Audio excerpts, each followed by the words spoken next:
Hello, and welcome back to our story. Let's dive right into the next chapter of Mahrouk's complicated life.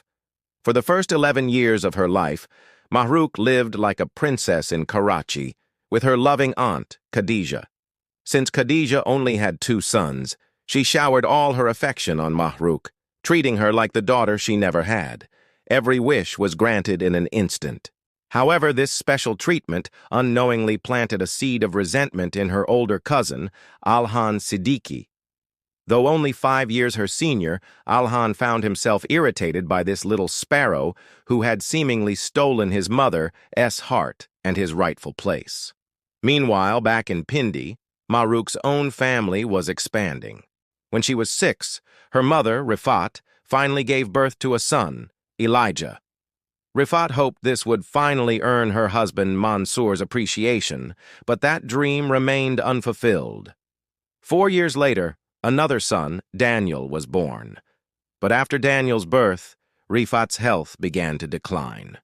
With a heavy heart, Khadija had no choice but to send her beloved niece, Mahrouk, back to her parents in Pindi. The return was devastating for 11-year-old Mahrouk.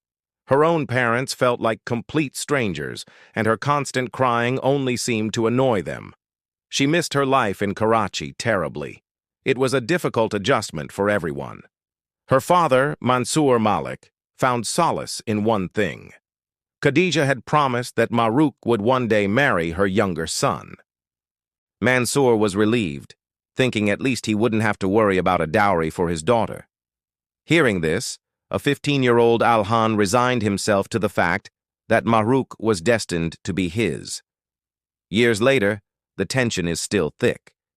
In one scene, we see Mahrouk, now also called Alya, arguing with Daniel. In some cases, it's necessary, Daniel insists, but Alya dismisses the conversation as a waste of time. Just show me the test, she demands, clearly frustrated. She then leaves the room, only to return a few minutes later holding something that makes Daniel's face light up. She hands him the gift but gets distracted by his homework diary. Today is my friend's birthday, Daniel explains, trying to get her attention. I took a gift for them, Alya replies, her focus still on the diary. Should you have? Daniel asks, confused. He's with you, Alya says, finally remembering. This is your car. The conversation is cut short as they are called to a protest. What happens next? We'll have to find out in the next part. Thanks for watching. If you're enjoying this story, don't forget to like, subscribe, and hit that notification bell so you don't miss the next chapter. See you soon.